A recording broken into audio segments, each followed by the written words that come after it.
साथियों, स्वागत है आप सभी का आपके अपने official YouTube channel polity with Praveen BV के पर। दोस्तों, लेखपाल की परीक्षा जो है वो आपको पता है बहुत दिन से इसका हम लोग वेट कर रहे थे। उसका नोटिफिकेशन आ चुका है।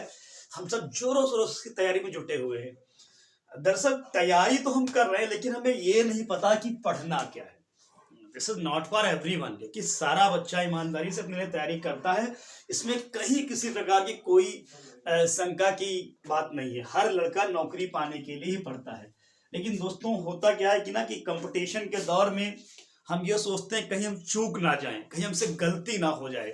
तो उसी परिप्रेक्ष्य में आज के लेखपाल जो परीक्षा है, उस परीक्षा में एक विषय आपका है योजनाएं।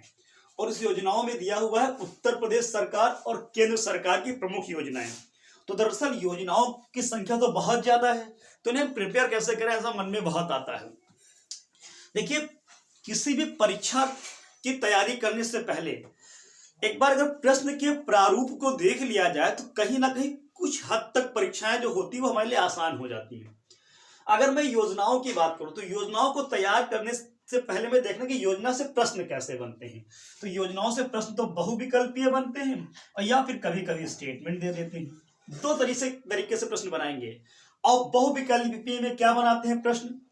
योजना का नाम क्या है, योजना का नाम, योजना का उद्देश्य, कौन कौन लाभार्थी है, कौन उसका पात्र है, कितना फंड प्रोवाइड हुआ है और किस मंत्रालय द्वारा योजना आपकी लॉन्च हुई है। अब देखिए, ये जो 5 की पॉइंट लिखा है मैंने 1 2 3 4 5, सॉरी माफी चाहता हूं, 1 2 3 4 5 6 की पॉइंट जो लिख रखे मैंने। जब भी आप किसी योजना को पढ़िएगा तो उसके बगल में ये 6 पॉइंट जरूर लिखिएगा। तो सबसे पहले आपको फोकस किस पे करना है? योजना के नाम पर। योजना का नाम क्या है, यानी जो योजना वो प्रदेश सरकार की हो या फिर राज्य सरकार की हो, योजना का नाम क्या है। दूसरा की पॉइंट हो, योजना वो किस लिए बनाई गई है, आखिर एम क्या है, क्या वो के मतलब किस चीज को प्रमोट करने के लिए योजना बनाई गई है। उस योजना का लाभार्थी कौन होगा, यानी किसे किसे वो योजना वृद्धों के लिए बनाई गई है, बच्चों के लिए बनाई गई है, निर्यात को बढ़ावा देने के लिए बनाई गई है, आयात को बढ़ावा देने के लिए बनाई गई है, या फिर आपके नशा उन्मूलन करने के लिए बनाई गई है, नशे को रोकने, मतलब किस उद्देश्य से वो योजना आपकी बनाई गई है, लोगों को रोजगार देने के उद्देश्य से बनाई गई, क्या एम है योजना का। फिर तीसरे पॉइंट पे आएंगे, आप वहां क्या पढ़ेंगे कि आखिर इस योजना का लाभ किसे किसे मिलेगा, और जिनको लाभ मिलेगा तो उस लाभ को पाने के लिए पात्रता क्या है। आखिर जिनको लाभ मिलना है तो लाभ किन लोगों को मिलेगा। एक प्रश्न हमेशा आता है कि कितनी धनराशि उस योजना के लिए केंद्र या राज्य सरकार, जहां की भी योजना है, वो आवंटित की गई है, वो धनराशि आवंटित की गई है। और अंत में आता है बेटा कि योजना किस मंत्रालय से संबंधित है। अगर आप प्रश्नों की बात करेंगे तो दोस्तों यही से प्रश्न बनते हैं, बाकी योजना में कहीं से प्रश्न नहीं बनते हैं। दोस्तों, प्रेशर लेकर के अगर आप पढ़ाई करिएगा तो पढ़ाई तो आप करिएगा, लेकिन कहीं ना कहीं आप अवसाद में आ जाते हैं। लेकिन अगर स्मार्ट स्टडी हम करते हैं तो स्मार्ट स्टडी करने से हमारी तैयारी भी अच्छी होती है, हमको नौकरी भी जल्दी मिलती है और हमारी समस्याएं खत्म हो जाती हैं। अब उत्तर प्रदेश लेखपाल परीक्षा में 2 चीजों को लेकर लड़कों में बहुत डायलेमा है। एक ग्रामीण परिवेश और दूसरा योजनाएं। बच्चों के दिमाग में आ रहा है यार सिलेबस तो बहुत बड़ा है, कैसे हम तैयार करेंगे। तो दोस्तों, ग्रामीण परिवेश तो मूल रूप से जो हम सब जितने भी लोग हैं, सब सामान्य लोग हैं, हर व्यक्ति ग्रामीण परिवेश से जुड़ा हुआ है। जो आप गांव के आसपास रहन सहन देख रहे हैं, दरअसल वही आपको ग्रामीण परिवेश में पढ़ना है। आज मैं आपको ये स्ट्रेटजी बता रहा हूं योजना के बारे में, मैं अगला वीडियो लेकर आऊंगा। अगर आप चाहेंगे तो कमेंट आएगा तो मेरे पास, तो मैं ग्रामीण विकास पे पूरा वीडियो लेकर के आऊंगा कि ग्रामीण विकास में पढ़ना क्या क्या है, क्योंकि अलग अलग चीजें आपको पढ़ाई जा रही। बड़ा बच्चों में डर है, कहीं से मटेरियल बच्चों को मिल नहीं रहा है, कोई कुछ पढ़ा रहा है, कोई कुछ पढ़ा रहा है। तो निश्चित तौर पर मैं किसी पर प्रश्न चिन्ह नहीं उठा रहा हूं, ना ऐसी मेरी कोई योग्यता है। लेकिन मेरा उद्देश्य क्या है कि मैं आप तक वो कंटेंट पहुंचा दूं जिससे बिना किसी तनाव के आप जबरदस्त तैयारी करें, और जब लेखपाल परीक्षा का रिजल्ट आए तो उस रिजल्ट की पीडीएफ में आपका नाम चमचमाता हुआ दिखे।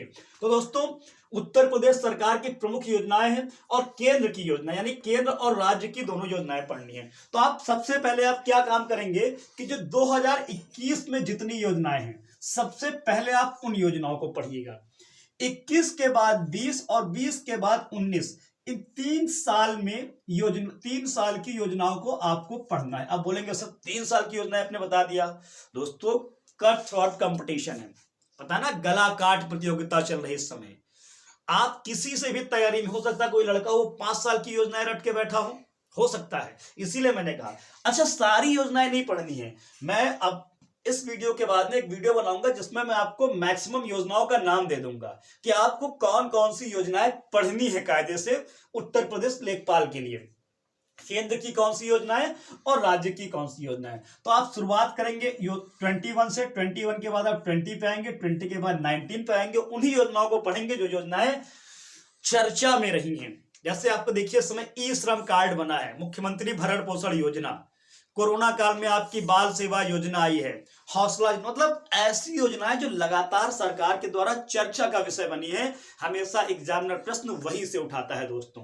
तो ये छोटा सा प्रयास मेरा था आपको बताने का कि आप योजनाओं को कैसे प्रिपेयर करेंगे। ये जो की पॉइंट मैंने बताए हैं, आप जैसे योजना पढ़ें, आप फटाक से पेंसिल से इतने प्रश्न कर लें, आपकी योजना 1 से 2 मिनट में वो पूरी की पूरी योजना क्या होगी, तैयार हो जाएगी और आप आसानी से अच्छे मार्क्स स्कोर करेंगे। दोस्तों योजनाएं जो है मैं अपने इस ऑफिशियल यूट्यूब चैनल पर लगातार दे रहा हूं। मैंने अभी एक वीडियो डाला है, कुछ टेक्निकल फॉल्ट की वजह से मैं नहीं कर पा रहा था, लेकिन अब continue each and every day आपको उत्तर प्रदेश और केंद्र सरकार, यानी पहले उत्तर प्रदेश की योजनाएं आपको मिलेंगी और फिर केंद्र सरकार की योजनाएं आपको हर दिन मिलेंगी दोस्तों। तो आप, अगर आपको मेरी बातें अच्छी लग रही है, अगर आपको लग रहा है कि मुझसे आप कुछ नया सीख सकते हैं, तो प्लीज हमारे साथ जुड़िएगा, हमारे चैनल को सब्सक्राइब करिएगा, ऐसे ही साथ बनाए रखिएगा।